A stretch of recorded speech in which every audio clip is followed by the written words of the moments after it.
அனைவருக்கும் வணக்கம். Welcome back to Chennai dream institute. இன்னைக்கு டிஎன்பிஎஸ்சி கிளாஸ்ல யூனிட் 9 பார்க்குறோம்.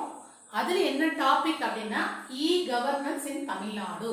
தமிழ்நாட்டில் மின் ஆளுகை அப்படிங்கிறது எப்படி செய்கிறாங்க அப்படிங்கிறத பார்க்குறது தான் இந்த டாபிக், இ கவர்னன்ஸ் இன் தமிழ்நாடு. ஓகே, இந்த மின் ஆளுகை அப்படிங்கிறது எப்போ கொண்டு வராங்க அப்படின்னு சொல்லி பார்க்கும்போது, அதாவது எதன் மூலமாக வருதுன்னு பார்க்கும்போது, தமிழ்நாடு இ கவர்னன்ஸ் ஏஜென்சி 2006 கொண்டு வராங்க. இந்த ஏஜென்சி மூலமாக தான் நமக்கு இந்த இ கவர்னன்ஸ் தமிழ்நாடு வெற்றிகரமாக நடந்துட்டு இருக்கு அப்படின்னு நம்ம சொல்றோம். ஓகே, இப்போ இந்த இ கவர்னன்ஸ் ஏஜென்சி அப்படிங்கிறது 1975 என்ன பண்றாங்க அப்படின்னா பதிவு சட்டத்துக்கு கீழே பதிவு செஞ்சிருக்காங்க. அப்போ 75 பதிவு சட்டத்தில் பதிவு செஞ்சதுக்கு அப்புறமா தான் இந்த தமிழ்நாடு இ கவர்னன்ஸ் ஏஜென்சின்றது நடைமுறைக்கு வருது. 2006 கொண்டு வராங்க. இந்த இ கவர்னன்ஸ் ஏஜென்சி திறம்பட செயல்படுறதுக்கு உதவிகரமாக இருக்கிறது இந்த எல்காட்டும் என்ஐசி அப்படிங்கிற ரெண்டு நிறுவனங்கள்னு சொல்கிறோம். இப்போ எல்காட் அப்படின்னா எலக்ட்ரானிக் கார்பரேஷன் ஆஃப் தமிழ்நாடு, அதே மாதிரி என்ஐசி அப்படின்னா நேஷனல் இன்ஃபர்மேட்டிக் சென்டர் அப்படின்னு சொல்கிறோம். ஓகே, அதாவது எலக்ட்ரானிக் மீடியாஸ் மூலமாக இந்த எல்காட் அப்படிங்கிற நிறுவனம் வந்து துணை புரிகிறது இ கவர்னன்ஸ் தமிழ்நாட்டில் பண்ணுறதுக்கு இந்த இ கவர்னன்ஸ் ஏஜென்சிக்கு. அதே மாதிரி இந்த இன்ஃபர்மேட்டிக் சென்டர், அதாவது நேஷனல் லெவலில் இருக்க இன்ஃபர்மேட்டர்ஸ், அதாவது எல்லா தகவல்களையும் திரட்டி யார் கொடுக்குறாங்க அப்படின்னா தமிழ்நாடு இ கவர்னன்ஸ் ஏஜென்சி கொடுக்குறாங்க. அப்போ இந்த ரெண்டு நிறுவனங்கள் எல்காட் என்ஐசி, இந்த ரெண்டு நிறுவனங்கள் மூலமாக தமிழ்நாடு இ கவர்னன்ஸ் ஏஜென்சி திறம்பட செயல்படுகிறது 2006 முதல் அப்படின்னு சொல்லிட்டு நம்ம சொல்றோம். இது ஏற்கனவே பதிவு செஞ்சது 1975 மின் ஆளுகை பதிவு சட்டத்தின் கீழ் பதிவு செஞ்சிருக்காங்க. அதாவது ரிஜிஸ்டர் பண்ணது 1975 அப்படின்னு நம்ம சொல்றோம். ஓகே, இப்போ இந்த e governance agency e governance policy அப்படிங்கிறத 2017 இன்ட்ரோடியூஸ் பண்றாங்க. ஓகே, இந்த இ கவர்னன்ஸ் பாலிசிங்கிறது எதுக்காக, அதே மாதிரி இந்த இ கவர்னன்ஸ் ஏஜென்சிங்கிறது எதுக்காக அப்படின்னு சொல்லி பார்க்கும்போது முக்கியமாக வந்து ரெண்டு விஷயங்களை கொண்டு வராங்க. அதாவது இந்த கவர்னன்ஸ் இன் தமிழ்நாடுன்னு சொல்றோம் இல்லையா, தமிழ்நாடு அரசினுடைய ஆளுமை அப்படிங்கிறது முதல்ல எப்படி இருக்கணும், ஒரு டிரான்ஸ்பரன்சியாக இருக்கணும், வெளிப்படைத்தன்மையாக இருக்கணும். அதனால தான் இந்த இ கவர்னன்ஸ் அப்படிங்கிறத கொண்டு வராங்க. அதாவது என்னன்னா பொதுமக்களுக்கு இணக்கமான முறையில் அவங்களுடைய வசதிக்கு ஏற்ப, அதாவது என்னன்னா ஜஸ்ட் அவங்க போயிட்டு என்ன பண்ணலாம், tn.gov.in அப்படிங்கிறதுல போயிட்டு அந்த வெப்சைட்குள்ளே போயிட்டு ஓப்பன் பண்ணாங்கனாலே என்ன பண்ணலாம், அதில் வந்து யார் யார் அமைச்சர்கள் எந்தெந்த துறைக்கு இருக்காங்க, இதில் என்னென்ன அச்சீவ் பண்ணியிருக்காங்க, அப்புறமா வந்து ஒரு புதுசாக ஒரு பிளான் கொண்டு வராங்க அப்படின்னா அந்த பிளானோட இன்வெஸ்ட்மெண்ட்ஸ் எவ்வளோ, அதோட கோல் என்னவா இருக்குது, அது எந்த அளவுக்கு அச்சீவ் பண்ணியிருக்காங்க, இந்த மாதிரி எல்லாமே தமிழ்நாடு கவர்மெண்ட்டோட அவங்களோட கவர்னன்ஸ் பற்றி ஃபுல்லாக தெரிஞ்சுக்கிறதுக்காக தான் நமக்கு இந்த தமிழ்நாடு இ கவர்னன்ஸ் ஏஜென்சி அப்படிங்கிறது ரொம்ப ஹெல்ப்ஃபுல்லாக இருக்குது. அதன் மூலமாக தான் இந்த இ கவர்னன்ஸ் பாலிசியும் கொண்டு வராங்க. அதே மாதிரியே இந்த இ கவர்னன்ஸ்ல இன்னொரு அட்வான்டேஜ் என்ன அப்படின்னு சொல்லி பார்க்கும்போது, அதாவது அவங்களுடைய செலவுகளை குறைக்கிறது, கவர்மெண்ட்டோட செலவுகளை குறைக்கிறாங்க. அப்போது செலவுகள் குறைவாகும் போது என்ன ஆகும் அப்படின்னு சொன்னால் அவங்களுடைய அந்த வருவாய் மூலங்கள் வந்து மக்களுடைய வாழ்க்கை தரம் வாழ்வாதாரத்தை உயர்த்துவதற்காக நல்ல நல்ல திட்டங்களை நலத்திட்டங்களில் அவங்களால என்ன பண்ண முடியும், இன்வெஸ்ட் பண்ண முடியும். அப்போ இ கவர்னன்ஸோட மெயின் அட்வான்டேஜ் என்ன அப்படின்னு சொல்லி பார்க்கும்போது நம்மளுக்கு டைமும் சேவ் ஆகுது, ப்ளஸ் அது இல்லாமல் என்ன சொல்ல நம்மளுடைய மணியும் சேவ் ஆகுது. அப்போ அந்த காஸ்ட் வந்து ரிடக்ஷன் ஆகுது, அவங்களுடைய அந்த செலவுகள் வந்து கம்மியாகும் போது இ கவர்னன்ஸ் மூலமாக பண்ணும்போது. அதாவது என்னன்னா இப்போ நம்ம என்ன பண்ண முடியும், ஒருத்தரும் ஒரு ஆஃபீஸ் போயிட்டு, அதாவது வந்து ஒரு தாலுகா ஆஃபீஸ்க்கோ இல்லை ஒரு கலெக்டர்ஸ் ஆஃபீஸ்க்கோ டேரெக்டாக நம்மளால போய் என்ன பண்ண ஒரு குடிமக்களாலையும் நம்ம எல்லாத்தையும் டீட்டெயில்ஸும் வாங்கி பார்க்க முடியாது. அப்போ அந்த மாதிரி நேரங்களில் tn.gov.in அந்த தமிழ்நாடு கவர்மெண்ட்டோட இ கவர்னன்ஸ் அப்படிங்கிற அந்த வெப்சைட்டுக்கு போயிட்டு நம்ம லாகின் பண்ணிட்டு பார்க்கும்போது என்ன நமக்கு தேவையான தகவல்கள் ஈஸியாக கிடைக்குது. இதனால என்னன்னா மக்களுக்கு இந்த தமிழ்நாடு கவர்மெண்ட்டோட கவர்னன்ஸ் பற்றி நல்லா தெரியாது, ஆளுக்கு எந்த அளவுக்கு இருக்குது அப்படிங்கிறத அவங்களால மதிப்பீடு செய்ய முடியுது. அது ஒரு விஷயம். அதுக்கு அடுத்தபடியாக பார்த்தோம்னா தமிழ்நாடு கவர்மெண்ட்டுக்கு என்னன்னா அவங்களுடைய வெளிப்படைத்தன்மையை வந்து காமிக்கிறாங்க. அவங்களோட டிரான்ஸ்பரன்சி இன் ஆக்ஷன்ஸ் இன் கவர்னன்ஸ் அப்படின்னு நம்ம சொல்கிறோம். அவங்களுடைய கவர்னன்ஸில் வந்து எந்த மாதிரியான வெளிப்படைத்தன்மைகள் இருக்குது அப்படிங்கிறத எல்லாருமே தெரிஞ்சுக்கலாம் அந்த இ கவர்னன்ஸ் மூலம். ஓகே, இதனால தான் தமிழ்நாட்டில் இ கவர்னன்ஸ் அப்படிங்கிறது பார்த்தோம்னா ரொம்ப இம்பார்ட்டன்ஸாக இருக்குது அப்படின்னு சொல்கிறோம். இதில் இதோட அட்வான்டேஜஸ் அப்படின்னு நம்ம சொல்லலாம். ஓகே, இன்னொரு விஷயம் என்னென்னா இ கவர்னன்ஸை பொறுத்த வரைக்கும் இந்த மின் ஆளுகை அப்படிங்கிறது இந்தியாவில் இருக்க எல்லா மாநிலங்கள்லையும் தமிழ்நாடு முதன்மை மாநிலமாக இருக்குது. இது வந்து ஒரு பெருமிதத்துக்குரிய ஒரு விஷயமாக இருக்குது. ஓகே, இப்போ இது எல்லாமே இ கவர்னன்ஸ் தமிழ்நாடு இந்த டாப்பிக்கோட இன்ட்ரடக்ஷன் பார்த்தோம். எப்போ ஆரம்பிக்கிறாங்க, இது எப்போ பதிவு செய்யப்பட்டது, இந்த தமிழ்நாடு இ கவர்னன்ஸ் ஏஜென்சிக்கு யார் 2 பேர் ஹெல்ப் பண்ணுறாங்க, அதுக்கப்புறமா வந்து இ கவர்னன்ஸ் பாலிசி எந்த வருஷம் கொண்டு வராங்க, அது மூலமாக நமக்கு என்னெல்லாம் தெரியுது, டோட்டலாக இ கவர்னன்ஸ் இன் தமிழ்நாடுங்கிறது எதுக்காக செயல்படுது அப்படிங்கிறது ரெண்டு முக்கியமான காரணங்கள் சொன்னோம்.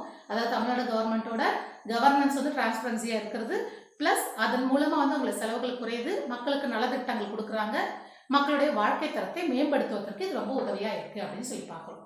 இதெல்லாம் இ கவர்னன்ஸ் இன் தமிழ்நாடு இதோட இன்ட்ரோடக்ஷன். இன்னும் டீப்பா இதை பத்தி நெக்ஸ்ட் கிளாஸ்ல பார்க்கலாம்.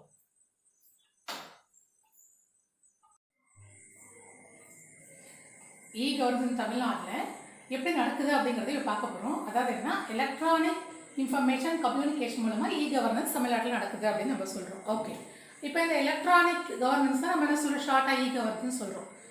எல்லா இன்ஃபர்மேஷன்ஸ் அண்ட் கம்யூனிகேஷன் தகவல்கள் இது எல்லாமே நமக்கு எதன் மூலமாக கிடைக்குது அப்படின்னு சொல்லி பார்த்தா எலக்ட்ரானிக் மீடியா மூலமாக கிடைச்சி அதன் மூலமாக ஆளுகை நடக்கிறதா இ கவர்னன்ஸ்னு சொல்கிறோம். சரி, இந்த இ கவர்னன்ஸ் எதுக்காக பண்ணுறாங்க அப்படின்னா நம்ம ஏற்கனவே பார்த்த அட்வான்டேஜ்னு சொல்லி பார்க்கும்போது கவர்மெண்ட்டை பொறுத்த வரைக்கும் அவங்களுடைய செயல் திட்டங்கள் புதுசாக இப்போ ஒரு பிளான் வந்து இன்ட்ரடியூஸ் பண்ணுறாங்க அப்படின்னு சொன்னால் அந்த பிளான் வந்து மக்களுக்கு போய் சேரணும் இல்லையா. அப்போ ஒரு அவேர்னஸ் வரணும் அப்படின்னு சொல்லும்போது தனித்தனியாக ஒரு சிட்டிசன்கிட்டையும் போய் நம்ம என்ன பண்ண முடியாது. இந்த மாதிரி வந்து கவர்மெண்ட் அனௌன்ஸ் பண்ணியிருக்காங்க, நீங்கள் இதில் பயன்பெறுங்க, இந்த மாதிரி இருக்குது அப்படிலாம் சொல்ல முடியாது இல்லையா. அப்போ இதே வந்து இந்த எலக்ட்ரானிக் இன்ஃபர்மேஷன் கம்யூனிகேஷன் மூலமாக பண்ணும்போது அந்த நலத்திட்டங்கள், அதாவது கவர்மெண்ட் அப்டேட்டாக என்ன நலத்திட்டங்கள் மக்களுக்காக செய்கிறாங்க அப்படிங்கிறத ஈஸியாக போய் ரீச் ஆகலாம்.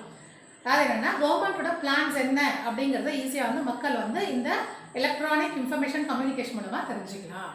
ஸோ ஒரு திட்டத்தை இன்ட்ரடியூஸ் பண்ணுறாங்க கவர்மெண்ட்டில் அப்படின்னு சொல்லும்போது எளிதில் அந்த மக்களை போய் அடையிறதுக்கு இந்த இ கவர்னன்ஸ் ரொம்ப ஹெல்ப்ஃபுல்லாக இருக்குது. இது ரொம்ப ஒரு பெரிய என்ன சொல்லலாம் அட்வான்டேஜ் அப்படின்னு நம்ம சொல்லலாம். இ கவர்னன்ஸ் பொறுத்த வரைக்கும் காலவரையும் தடுக்கப்படுகிறது, அதே நேரத்தில் பணவரையும் தடுக்கப்படுகிறது அப்படின்னு நம்ம சொல்கிறோம்.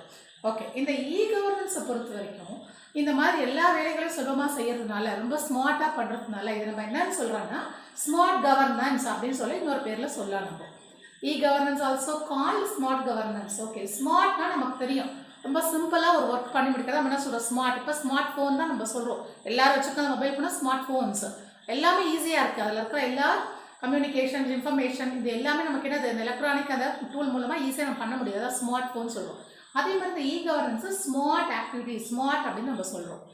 ஓகே, இந்த ஸ்மார்ட் அப்படிங்கிறதுக்கு என்ன ஒரு அப்ரிவேஷனாக நம்ம சொல்லலாம் அப்படின்னு சொன்னால் தமிழ்நாடோட இ கவர்னன்ஸ் எப்படி இருக்கும், ஸ்மார்ட்டாக இருக்குது. எப்படி இது ஸ்மார்ட்டாக இருக்குன்னு நம்ம சொல்கிறோம், எஸ் ஃபார் சிம்பிள் அப்படின்னு சொல்கிறோம், M for moral, A for accountable, R for responsive, T for transparent. So இந்த மாதிரியான நல்ல விஷயங்கள்லாம் இருக்கிறதுனால தான் இதை ஸ்மார்ட் அப்படின்னு நம்ம சொல்கிறோம். ஓகே, ஏன் இது சிம்பிள் சொல்கிறோம் அப்படின்னா நம்ம ஏற்கனவே சொன்ன மாதிரி இப்போ ஒரு தமிழ்நாடு கவர்மெண்ட் ஒரு நலத்திட்டத்தை அறிவிக்கிறாங்க மக்களுக்கு அப்படின்னு சொல்லும்போது அது ரொம்ப சிம்பிளாக ஈஸியாக என்ன பண்ண முடியுது, மக்களுக்கு அது போய் சென்று சேர முடியுது.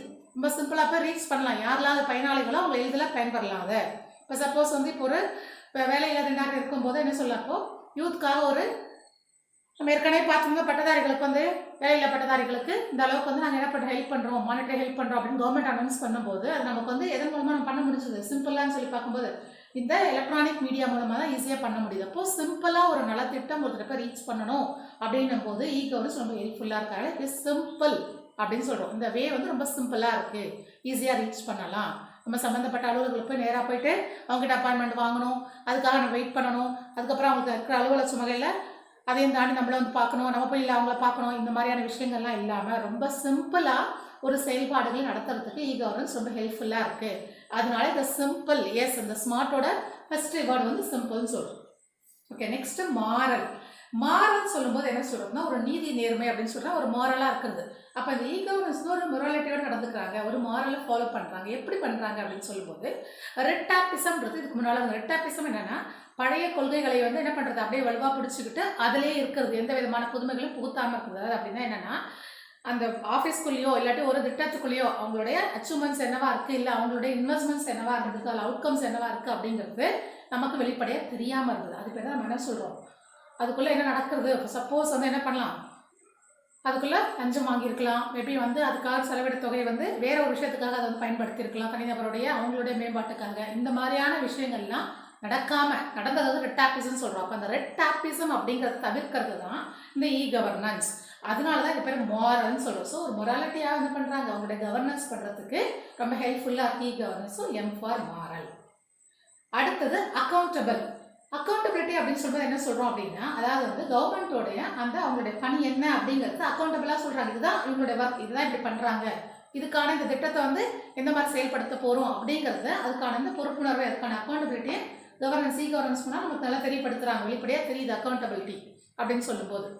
அது ரெஸ்பான்சிவ் தான். அது அக்கௌண்டபிலிட்டி அடுத்து ரெஸ்பான்சிவ்னு சொல்லுவோம். அதாவது அவங்களோட ரெஸ்பான்சிபிள் எப்படி இருந்திருக்கு மேபி இப்போ நம்ம ஏதாவது வந்து புதுசாக வந்து இப்போ ஃபார் எக்ஸாம்பிள் ஒரு ஆதார் கார்டு வாங்க போகிறோம்னு வச்சுக்கோங்களேன், புதுசாக அப்ளை பண்ணுறோம், இல்லை ஒரு ரேஷன் கார்டு வாங்க போகிறோம் அப்படின்னு சொல்லும்போது இந்த இ-கவர்னன்ஸ் மூலமாக தமிழ்நாடு கவர்மெண்ட்டை நம்ம என்ன பண்ணலாம், இணையத்து மூலமாக எளிதில் நம்ம என்ன பண்ணலாம், தொடர்பு கொண்டு அது மூலமாக நம்மளோட தகவல்களை கொடுக்கும்போது நம்ம என்ன சொல்லலாம், ஈஸியாக வந்து ஒரு கேஒய்சி அப்படிங்கிறது எல்லாமே எலக்ட்ரானிக் மீடியா மூலமாக நடக்குது. அப்போ என்ன ஆகுதுனாக்கா ரெஸ்பான்சிவ் வந்து ரொம்ப ஹெல்ப்ஃபுல்லாக இருக்குது. அதாவது அவங்களோட ரெஸ்பான்சிவ், நம்மளுடைய ஹையர் அத்தாரிட்டி அதாவது கவர்மெண்ட் ரெஸ்பான்சிவ் நம்மளுடைய கோரிக்கைகளை எளிதில் நிறைவேற்றுறதுக்கு ரொம்ப ரெஸ்பான்சிவாக இருக்காங்க.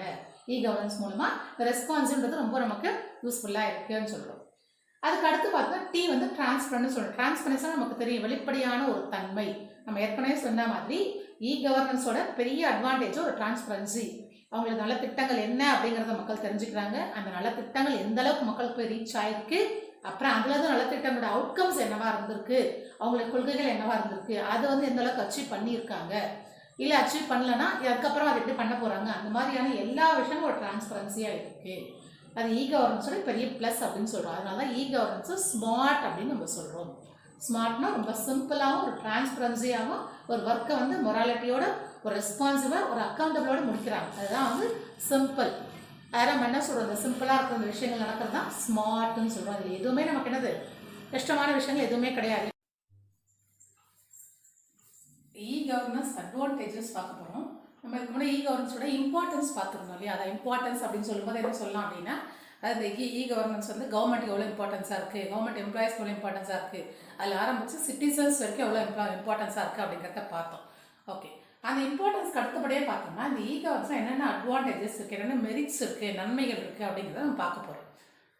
இப்போ ஃபஸ்ட்டு பார்த்தோம்னா பெட்டர் டெலிவரி அப்படின்னு நம்ம சொல்கிறோம். பெட்டர் டெலிவரி அப்படின்னு சொல்லும்போது இப்போ நம்ம ஒரு கொட்டேஷன் கொடுக்குறோம். அதாவது என்னென்னா, இப்போ நமக்கு ஒரு கொரி இருக்குது, நமக்கு ஏதோ ஒரு ப்ராப்ளம், அந்த ப்ராப்ளத்தை சால்வ் பண்ணணும் அப்படின்னு சொல்லும்போது நம்மகிட்ட இருக்க விஷயங்களை எளிதில் கூடிய சீக்கிரமாக கொண்டு போயிட்டு கவர்மெண்ட் கிட்ட சேர்க்குறது, அதுதான் நம்ம என்ன சொல்கிறோம் பெட்டர் டெலிவரி. அதே மாதிரி அந்த குறிக்கு ஒரு சொல்யூஷன் கவர்மெண்ட் கிட்ட நமக்கு கிடைக்குது அப்படின்னு சொல்லும்போது, ஃபார் எக்ஸாம்பிள் இப்போ பென்ஷன் ஹோல்டர்ஸ்க்கு அந்த பென்ஷன் வரல, அவர் வந்து ஒரு பெட்டிஷன் போடுறாரு அப்படின்னும் போது அது வந்து என்னது இ-கவர்னன்ஸ் மூலமாக பண்ணாமல் சப்போஸ் அவர் எல்லாமே பழைய முறையில் ஒரு தபால் தந்தி மூலமாக கொடுக்குறாருன்னா அந்த தபால் அவங்ககிட்ட போய் சேர்ந்துருக்கணும். அதுக்கப்புறமா வந்து அதுக்கு அவங்களுடைய பதில் என்னவா இருக்குன்றது திரும்ப இவர்கிட்ட வந்திருக்கணும். இந்த மாதிரியான விஷயங்கள்லாம் இருக்குது. அப்போது அந்த டெலிவரி அப்படிங்கிறது லேட் ஆகாமல் பெட்டர் டெலிவரி ஃபாஸ்ட்டாக, அதாவது வந்து போய் சேர வேண்டிய இடத்துல சீக்கிரமாக போய் சேர்ந்துருது.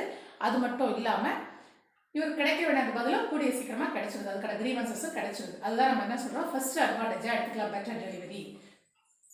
ப்ராப்ளம் தேவையான சொல்யூஷன் ப்ளஸ் அது மட்டும் இல்லாமல் அதுக்கான தீர்வு எல்லாமே நம்மளுக்கு ஈஸியாக கிடைக்கும், பெட்டர் டெலிவரின்னு சொல்கிறோம். அடுத்தது இம்ப்ரூவ்டு இன்ட்ராக்ஷன்ஸ்னு சொல்கிறோம்.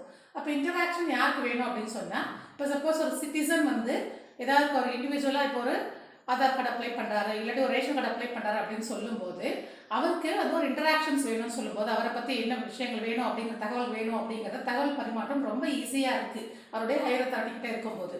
அதே மாதிரி ஒரு கவர்மெண்ட் அஃபீஷியல்ஸ் அப்படின்னு சொல்லி நம்ம எடுத்துக்கிட்டாலும் அவங்கள இன்டராக்ஷன்ஸ் அப்படின்னு சொல்லும்போது ஃபார் எக்ஸாம்பிள்ஸ் என்ன சொல்லலாம், இப்போ நம்ம ஒரு டிபார்ட்மெண்ட்டில் இருக்கிற ஒரு கடைநிலை ஊழியர்லேருந்து ஒரு ஹையர் அத்தாரிட்டி வரைக்கும் அந்த இன்டராக்ஷன்ஸ் பார்த்தோம்னா அவங்களுக்குள்ள இருக்கக்கூடிய அந்த கருத்து பரிமாற்றங்கள் ரொம்ப இம்ப்ரூவ்டாக ஈஸியாக நடக்கிறது இ-கவர்னன்ஸ் மூலமாக. அது செகண்ட் அட்வான்டேஜாக இருக்குது, இம்ப்ரூவ்ட் இன்டராக்ஷன்ஸ் அப்படின்னு நம்ம சொல்கிறோம்.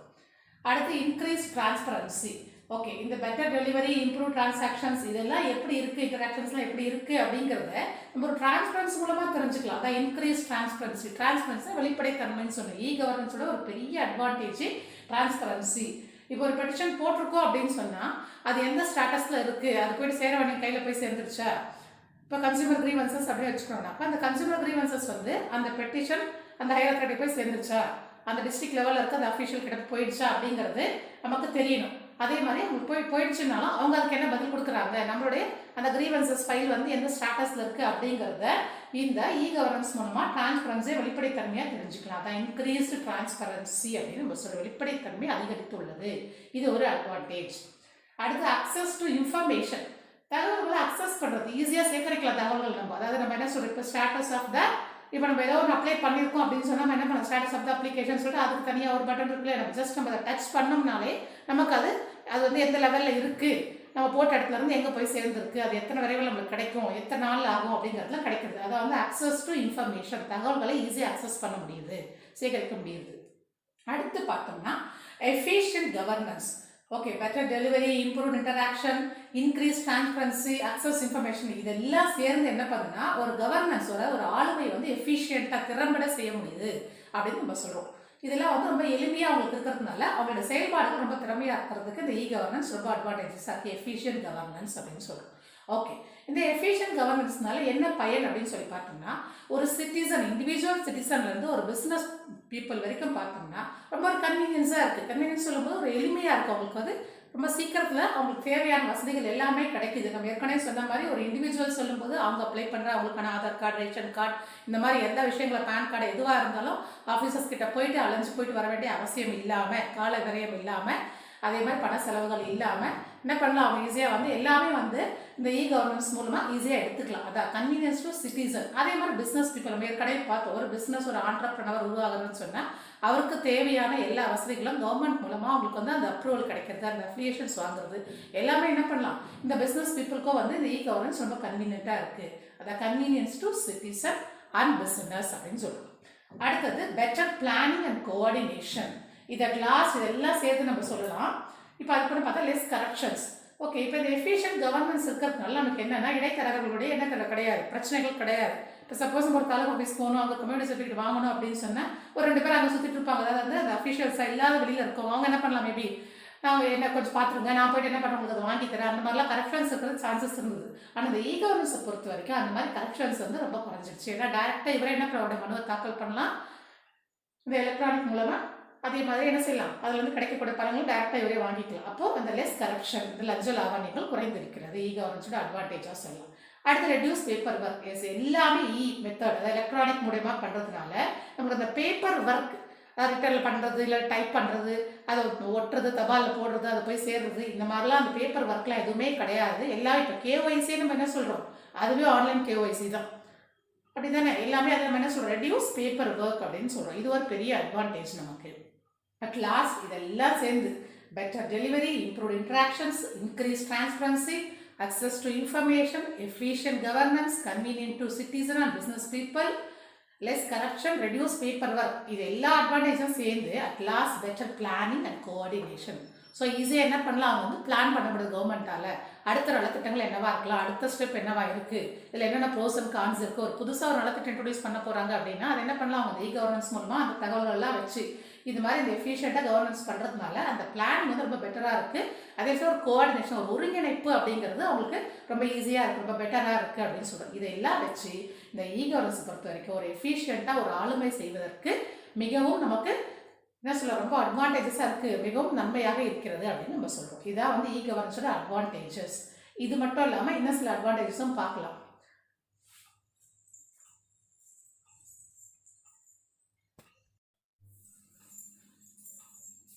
கவர்னன்ஸோட இம்பார்ட்டன்ஸ் இப்போ இந்த கிளாஸில் பார்க்குறோம். Importance of governance. நம்ம கவர்னன்ஸ்னால் என்ன அப்படிங்கிறது இதுக்கு முன் வகுப்புலேயே பார்த்தோம். அது கவர்னன்ஸ் அப்படின்னா ஆளுமைன்னு சொல்கிறோம். அப்போ கவர்மெண்டோட இந்த ஆளுமை வந்து எதன் மூலமாக இருக்குது அப்படின்னு சொல்லி பார்த்தா அதாவது எலக்ட்ரானிக் மீடியா, எலக்ட்ரானிக் கம்யூனிகேஷன்ஸ், அதன் மூலமாக அவங்களுடைய ஆளுகை இருக்கிறதா மின் ஆளுகை தமிழில் சொல்கிறோம் கவர்னன்ஸ். ஓகே, இந்த கவர்னன்ஸ் ரொம்ப ரொம்ப பெரிய இம்பார்ட்டன்ஸ் என்ன அப்படின்னா, அதாவது என்னென்னா கவர்மெண்ட்டுடைய நலத்திட்டங்கள் நேரடியாக மக்களுக்கு எளிதில் போய் சேர்ந்துருக்கு. முதல்ல அது ஒரு பெரிய அட்வான்டேஜ், அது ஒரு இம்பார்ட்டன்ஸ் சொல்கிறோம். ஏன்னா அந்த கவர்மெண்ட் நலத்திட்டங்களை யார் கொண்டு வராங்க, மக்களுக்காக தான் கொண்டு வராங்க. அப்போ மக்களுக்கு அது தெரியணும்னு சொல்லும்போது எளிதில் போய் சேரணும்னா கவர்னன்ஸ் மூலமாக ஈஸியாக அந்த மீடியா இது மூலமாக என்ன ஆகுது, அவங்களுக்கு ஈஸியாக போய் சேருது. என்னென்ன அவங்க வந்து நலத்திட்டங்கள் இன்ட்ரடியூஸ் பண்ணியிருக்காங்க அப்படிங்கிறது ஃபஸ்ட்டு விஷயம். அடுத்து பார்த்தோம்னாக்கா நேரம் வந்து ரொம்ப நமக்கு சேவ் ஆகுது, டைம் சேவ் ஆகுது. கவர்மெண்ட்டை பொறுத்த வரைக்கும் பார்த்தோம்னா கவர்னன்ஸ் பண்ணும்போது எல்லா விஷயமும் என்ன பண்ணலாம், வித்தின் ஆப் இல்லாட்டி வேறு என்ன சொல்கிறாங்க, நம்மளுடைய ஃபிங்கர்லேயே இருக்குது அப்படின்னு சொல்கிறோம். ஜஸ்ட் நம்ம லாகின் பண்ணோம்னால எல்லா தகவல்களும் வந்துடும் அப்படின்னு நம்ம சொல்கிறோம். இப்போ ஏதோ ஒரு லோன் கொடுக்க போகிறாங்க கவர்மெண்ட்டில் அப்படின்னு சொல்லும்போது என்னென்னா அந்த விவசாயிகளை பற்றி டீட்டெயில்ஸ் எல்லாமே ஒரு வில்லேஜ்லேயும் போயிட்டு என்ன பண்ண முடியாது, அவங்களால வந்து எல்லாத்தையும் வந்து கேதர் பண்ணுறதுன்றது ரொம்ப அதிகமான டைம் எடுக்கும். அது மட்டும் இல்லாமல் அதுக்கான பீப்புளை வச்சு கவர்மெண்ட் சர்வீஸ் அதுக்காக அவங்கள நேரத்தையும் செலவழிச்சு இதெல்லாம் பண்ணுறதை விட ஜஸ்ட் ஒரு ஆப் மாதிரி ஒன்று வச்சுட்டு அதில் என்ன பண்ணலாம், அவங்க லாகின் பண்ணாங்கன்னா அந்த விவசாயியுடைய எல்லா விதமான டீட்டெயில்ஸும் அவங்களுக்கு கிடைச்சிருக்கு. ஸோ அந்த கவர்னன்ஸ்க்கு நம்மளுடைய இந்த சிட்டிசன்ஸ் பற்றிய எல்லா விவரங்களும் ஈஸியாக கிடைக்கிறதும் இந்த கவர்னன்ஸோட ஒரு இம்பார்ட்டன்ஸ் அப்படின்னு நம்ம சொல்கிறோம். அப்போது அரசாங்கத்தை பொறுத்த வரைக்கும் அவங்களுக்கு பல திட்டங்கள் என்ன அப்படிங்கிறத எளிதில் மக்கள்கிட்ட போய் சேர்றது, அது மட்டும் இல்லாமல் அரசாங்கத்துடைய அந்த ஆளுமை அப்படிங்கிறது கால விரைவு இல்லாமல் கூடிய விரைவில் அதை செய்து முடிக்கிறதுக்காகவும் இந்த இ-கவர்னன்ஸ் ரொம்ப ஹெல்ப்ஃபுல்லாக இருக்குது.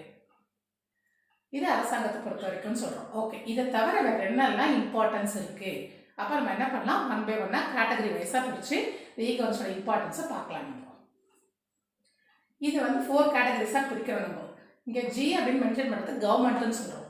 அப்போ G2C, அடுத்து செகண்ட் G2B, G2G, G2E. அப்போ இந்த 4 கேட்டகரைஸாக பிரிக்கும் போது, அதாவது இ-கவர்னன்ஸ் மூலமாக எப்படி ரொம்ப இம்பார்ட்டண்ட்டாக அவங்களுடைய விஷயங்கள் வேலைகள் நடக்குது அப்படிங்கிறத இந்த 4 டைப்ஸாக பிரிச்சிருக்கோம். G2Cனா என்னென்னா கவர்மெண்ட் டு சிட்டிசன். இந்த இ-கவர்னன்ஸ் கவர்மெண்ட் கிட்ட இருந்து சிட்டிசன் கிட்ட போகும்போது எப்படி எளிமையாக இது ஒர்க் அவுட் ஆகுது அப்படிங்கிறது தான் நம்ம கவர்மெண்ட் டு சிட்டிசன் அப்படின்னு நம்ம சொல்கிறோம். ஓகே, சிட்டிசன் சொல்லும்போது என்ன சொல்கிறோம், அங்கே இருக்கிற குடிமக்கள் அப்படின்னு நம்ம சொல்கிறோம். இப்போ நம்ம ஏற்கனவே சொன்ன மாதிரி விவசாயிகள் அப்படின்னு சொல்லி எடுத்துக்கிட்டோம் அப்படின்னு சொன்னால், விவசாயிகளுக்கு தேவையான வசதிகளை செய்து தரனா கவர்மெண்ட் அப்படின்னு சொல்லும்போது அந்த சிட்டிசன்ஸை, அது அந்த விவசாயிகளை, அந்த குடிமக்களை பற்றி தெரிஞ்சுக்கொள்ளணும் அப்படின்னு சொன்னால் என்ன பண்ணலாம், கவர்மெண்ட் விவசாயிகளுக்கான ஒரு ஆப் வச்சுருக்காங்க இல்லையா. இப்போ அதை பார்க்கும்போது என்ன தெரியும் அவங்களுக்கு, அந்த விவசாயி பற்றி எல்லாமே, அவர் எவ்வளோ லேண்ட் வச்சுருக்காரு, அதில் எந்த அளவுக்கு விவசாயம் பண்ணியிருக்காரு, அவருடைய அந்த பயிர் வகை என்னவா, கரிப்பா ரபிப்பா, அப்புறம் அவர் குறுநில விவசாயிகள், அப்புறம் இல்லாட்டி அவர் ஒரு பெரிய லேண்ட் லாடாக இருக்கிறா, வெள்ளைக்கிடாராக இருக்கிறாரா, அவருடைய லேண்ட் சைஸ் என்ன, ஓனராக இருக்காரு, இதெல்லாம் இந்த லேண்ட் டென்யூர் சிஸ்டம் என்ன, இது எல்லாமே டைரெக்டாக என்ன பண்ணலாம், கவர்மெண்ட் இந்த இ-கவர்னன்ஸ் மூலமாக தெரிஞ்சுக்க முடியுது. அதை கவர்மெண்ட் டு சிட்டிசன். சரி, இப்போ அதே மாதிரி சிட்டிசன் எப்படி யூட்டிலைஸ் ஆகுறாங்க, இதில் எப்படி பயன்படுறாங்க அப்படின்னு சொல்லி பார்க்கும்போது, ஃபார் எக்ஸாம்பிள் ஒரு இண்டிவிஜுவலாக இப்போ ஒருத்தர் என்ன பண்ணலாம், அவர் மேபி இப்போ ஒரு ரேஷன் கார்டு அப்ளை பண்ணுறாருன்னு வச்சுக்கோங்க. இதுக்கு முன்னாடி ரேஷன் கார்டு அப்ளை பண்ணோம் அப்படின்னு சொன்னால் என்ன பண்ணுவாங்க, அங்கே இருக்க அந்த தாலுகா ஆஃபீஸ் போகணும், இல்லை டிஎஸ் ஆஃபீஸ் போகணும், அங்கே போயிட்டு அந்த ஃபார்ம் ஃபில்அப் பண்ணி தரணும், அதை ஃபில்அப் பண்ணி கொடுத்து அப்புறம் ஸ்டேட்டஸ் என்ன போய் பார்க்கணும், அவங்களுக்கு எத்தனை நாள் விடயமாகுது. அது இல்லாமல் அவங்களுக்கு அதனால ஒரு டென்ஷன்ஸ் இருக்குது, அடுத்து என்னமோ ஏதோ தெரியலையோ, டிரான்ஸ்பரன்சி இல்லையன்ட்டு.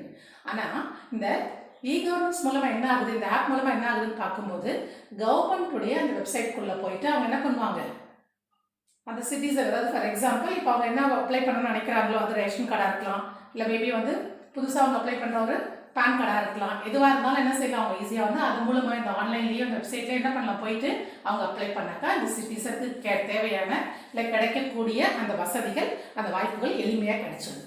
ஸோ இ-கவர்னன்ஸ் மூலமாக சிட்டிசனுக்கு ரொம்ப எளிமையாக அவங்களுடைய வேலைகள் முடியுது.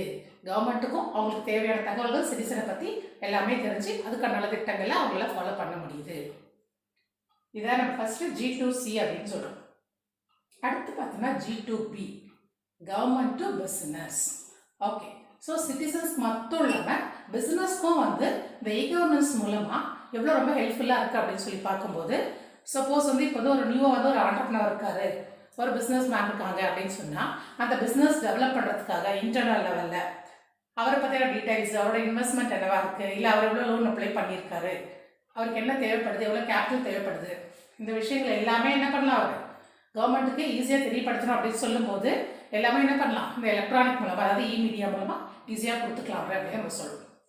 அதே மாதிரி FDI, foreign direct investment, suppose international லெவலில் பிஸ்னஸ் பண்ணுறாங்க, வேற ஒரு கண்ட்ரிஸ் இந்தியாவில் பிஸ்னஸ் பண்ணுறாங்க அப்படின்னு சொல்லும்போது, இப்போ இருக்க நம்மளுடைய இந்த சென்ட்ரல் கவர்மெண்ட் என்ன பண்ணுறாங்க அப்படின்னா இந்த FDI ரொம்ப வரவேற்கிறாங்க இல்லையா. ஸோ அந்த FDI அவங்க கொடுக்கும்போது அதை பற்றி ஆராய்வதற்கு, அதாவது அந்த கவர்மெண்ட், ஃபார் எக்ஸாம்பிள் இப்போது வேறு கவர்மெண்ட்ஸ் அதாவது வேறு நாட்டில் இருக்கவங்க இங்கே நம்மளுக்கு தொழில் தொடங்கும் போது அவங்க எந்த மாதிரி கொடுக்குறாங்க, நம்மளுக்கு முதலீடுகளோ கொடுக்குறாங்க, அவங்க எதுக்காக இங்கே பண்ணுறாங்க, என்ன பிஸ்னஸ் பண்ணுறாங்க, என்ன நம்மளுக்கு அட்வான்டேஜஸ் வரப்போகுது, இந்த மாதிரி விஷயங்கள் எல்லாமே கவர்மெண்ட் டு பிஸ்னஸ்.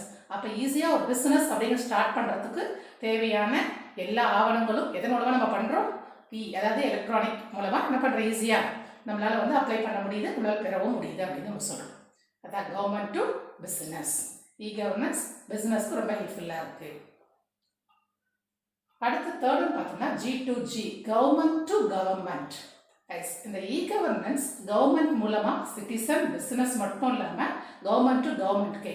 எப்படி கவர்மெண்ட் டு கவர்மெண்ட் அப்படின்னு சொல்லும்போது, இப்போ சப்போஸ் இப்போ மைய அரசு என்ன பண்ணுறாங்க, ஏதாவது நலத்திட்டங்கள் அவங்க ஆரம்பிக்க போகிறாங்க, இல்லை ஏதோ ஒரு புதுசாக ஒரு வாய்ப்புகள் கொடுக்க போகிறாங்க மாநிலங்களுக்கு அப்படின்னு சொல்லும்போது, அந்த மாநிலத்தில் இருக்கக்கூடிய எல்லா முதலமைச்சர்களையும் நேராக ஒரு மாநிலத்துக்கும் அவளை பேச முடியாது இல்லையா. அப்போ நம்ம என்ன பண்ணலாம், நம்ம இந்த சென்ட்ரல் மினிஸ்டர்ஸும் ப்ளஸ் இந்த ஸ்டேட் மினிஸ்டர்ஸ் இவங்க எல்லாருக்கும் சேர்ந்து ஒரு கான்ஃபரன்ஸ் கால், கால் போட்டோம்னா நம்ம என்ன பண்ணலாம், ஈஸியாக அவங்களுக்கு என்னென்ன சொல்லணுமோ அந்த தகவல்களை ஈஸியாக அவங்களால கன்வே பண்ண முடியும். இது ஒரு லெட்டர் டைப் பண்ணி இல்லாட்டி இதை வந்து ஒரு மெசேஜ் பண்ணி இது மாதிரிலாம் பண்ணுறத விட என்ன பண்ணலாம், ஈஸியாக வந்து ஒரு கான்ஃபரன்ஸ் கால், அப்படி இல்லைன்னா ஒரு கான்ஃபரன்ஸ் மீட் அது மாதிரி பண்ணி என்ன பண்ணலாம். அதே மாதிரி கவர்மெண்ட் சொல்லும் போது கவர்மெண்ட் நலத்திட்டங்கள் சொல்கிறோம் இல்லையா, காணொலி மூலமாக நலத்திட்டத்தை துவங்கி வைத்தார் அமைச்சர் அப்படின்னு சொல்கிறோம் இல்லையா, அதான் கவர்மெண்ட். அப்போ கவர்மெண்ட்டுக்கு ரொம்ப ஹெல்ப்ஃபுல்லாக இருக்குது இந்த இ கவர்னன்ஸ் அப்படின்னு சொல்கிறோம். இதான் government to government, G to G. அடுத்து fourth one G to E, government to எம்ப்ளாயீஸ்னா பணியாளர்கள் அப்படின்னு நம்ம சொல்கிறோம். சார் யாருன்னா கவர்மெண்ட் சர்வன்ஸ் எல்லாமே வந்து கவர்மெண்ட் எம்ப்ளாயீஸ் தானே, அதாவது கவர்மெண்ட் டு எம்ப்ளாயீஸ். அப்போ கவர்மெண்ட் இ கவர்னன்ஸ் மூலமாக அந்த எம்ப்ளாயீஸ்க்கு என்னென்ன பெனிஃபிட்ஸ் அப்படின்னு சொல்லி பார்க்கும்போது, அதாவது அவங்க ஆஃபீஸ்க்கு வர நேரத்துலேருந்து அவங்க ஒர்க் பண்ணுறது, அதுக்கப்புறமா ஆஃப்டர் ரிட்டையர்மெண்ட், இது எல்லாமே என்ன பண்ணலாம் இ கவர்னன்ஸ் மூலமாக ஈஸியாக பண்ணலாம்.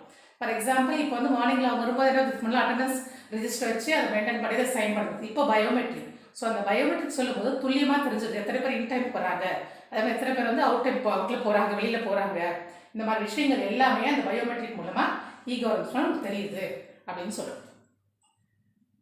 நெக்ஸ்ட் பார்த்தோம்னா கவர்மெண்ட் டு எம்ப்ளாயீஸ், அதாவது இப்போ வந்து ரிட்டையர்ட் பர்சன் இருக்காங்க அப்படின்னா அவங்க ரிட்டையர்மெண்ட் ஆக போகிறாங்க அப்படின்னா அவங்களுக்கு தேவையான அந்த பிஎஃப் இஎஸ்ஐ இதெல்லாம் வந்து எவ்வளோ வந்து அவங்களுக்கு சேர்ந்துருக்கு, அது எவ்வளோ அவங்களுக்கு தேவையாக இருக்குது, இதுக்கு முன்னாடி எவ்வளோ லோன் வாங்கியிருக்காங்க, அந்த மாதிரி விஷயங்கள் எல்லாமே எம்ப்ளாயீஸ் என்ன பண்ணலாம் ஈஸியாக இந்த இ கவர்னன்ஸ் மூலமாக கவர்மெண்ட் கிட்ட வந்து அவங்க அந்த ஆப்பை போய் தெரிஞ்சுக்கலாம். ஸோ அந்த கவர்மெண்ட் எம்ப்ளாயீஸ்க்கும் இந்த இ கவர்னன்ஸ் மூலமாக எல்லா பெனிஃபிட்ஸும் கிடைக்குது அப்படின்னு நம்ம சொல்கிறோம். நம்ம ஸோ இந்த இ கவர்னன்ஸோட இம்பார்ட்டன்ஸ் சொல்லும்போது 4 டைப்ஸாக பிரித்து, சிட்டிசன் தனிப்பட்ட குடிமக்கள் இருந்து, ஒரு பிஸ்னஸ் யூனிட்ல இருந்து, அதே மாதிரி கவர்மெண்ட்க்கு, அதே மாதிரி கவர்மெண்ட் எம்ப்ளாயீஸ், இவங்க எல்லாருக்குமே இ கவர்னன்ஸ் வந்து ரொம்ப ஒரு இம்பார்ட்டண்ட்டான விஷயமா இருக்குது அப்படிங்கிறத நம்ம இதில் பார்க்குறோம். ஓகே, இப்போ இதில் கொஸ்டின்ஸ் எப்படி வரும் நம்மளுக்கு? ஃபார் எக்ஸாம்பிள் இப்போ கவர்மெண்ட் சிட்டிசன், இதுக்கு ஒரு எக்ஸாம்பிள் கொடுக்கணும். நம்ம என்ன சொல்லலாம், நம்ம இப்போ ஒரு பர்சன் என்ன பண்ணலாம், அவர் மேபி அவர் வந்து ஆதார் கார்டுக்கு வந்து அப்ளை பண்ணியிருக்கலாம். அப்போ நம்ம எதுக்கு ஒரு நமக்கு G2Cல வருது அப்படின்னு நம்ம சொல்லணும். அதே மாதிரி கவர்மெண்ட் எம்ப்ளாயிஸ் சொல்லும்போது மேபி அவருடைய இஎஸ்ஐ வந்து எவ்வளோ இருந்திருக்கு, எவ்வளோ சேர்ந்துருக்கு அப்படிங்கிறத அப்ளை பண்ணுறதுக்கு பார்த்துருக்கலாம் இ கவர்னன்ஸ் மூலமாக. அதை நம்ம என்ன சொல்லணும், கவர்மெண்ட் டு எம்ப்ளாயீஸ். அதே மாதிரி தான் பிஸ்னஸ்க்கும், அதே மாதிரி கவர்மெண்ட் டு கவர்மெண்ட், இதில் வர அந்த மாதிரி கொஸ்டின்ஸ் அந்த மாதிரி வரும். அது எதுக்காக அப்படிங்கிறத G2C, G2B, G2G, G2E அப்படிங்கிறத நம்ம இதை வச்சு நம்ம ஆன்சர்ஸ் வந்து ஈஸியாக எடுக்கலாம். ஸோ இதான் importance of G governance. E கவர்னன்ஸோட இம்பார்ட்டன்ஸ் இதுதான்.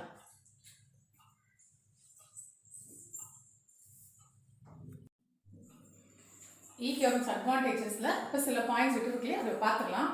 Less hierarchy, red tapism, citizen participation in governance சொல்கிறோம். இதுக்கு முன்னே பார்த்த எல்லா அட்வான்டேஜஸில் லாஸ்ட் நம்ம என்ன பார்த்தோம், லாஸ்ட் பாயிண்ட் அப்படின்னு சொல்லி பார்த்தோம்னா இந்த லெஸ் பேப்பர் ஒர்க், அது மட்டும் இல்லாமல் ஒரு பிளானிங் கோஆர்டினேஷன் ரொம்ப பெட்டர்மெண்ட்டாக இருக்குதுன்னு சொல்லி பார்க்குறோம். அப்போ அந்த பெட்டர் பிளானிங் அண்ட் கோஆர்டினேஷன் மூலமாக என்ன ஆகுது அப்படின்னு சொல்லி பார்க்கும்போது நம்மளுக்கு இந்த லெஸ் ஹைரார்கி அப்படிங்கிற ஒரு விஷயம் வந்து குறையுது. ஹைரார்கின்னு சொல்லி படிநிலைகள்னு சொல்கிறோம். இப்போ ஃபார் எக்ஸாம்பிள் இப்போ விஏஓவில் ஆரம்பிச்சு ஒருத்தராக என்ன பண்ணுவோம், அசிஸ்டன்ட் கிளர்க்கு, அதுக்கப்புறமா வந்து அதுக்கு மேலே வந்து நம்ம என்ன சொல்லணும், ரெவென்யூ இன்ஸ்பெக்டர்ஸ் சொல்கிறோம். அதுக்கு மேலே பார்த்தோம்னா டெபுட்டி தாசில்தார், அப்புறமா தாசில்தார், அதுக்கப்புறமா கலெக்டர், இந்த மாதிரியான ஹைரார்கிஸ் இருக்கு பார்த்தீங்களா, அதை நம்ம என்ன பண்ணலாம், லெஸ் பண்ணலாம். அதாவது என்னன்னா ஒரு படிநிலையாக நம்ம போகிறது வந்து நமக்கு கால விரயத்தை ஏற்படுத்துது, சீக்கிரமாக ஒரு பிரச்சனைக்கான தீர்வு கிடைக்காது.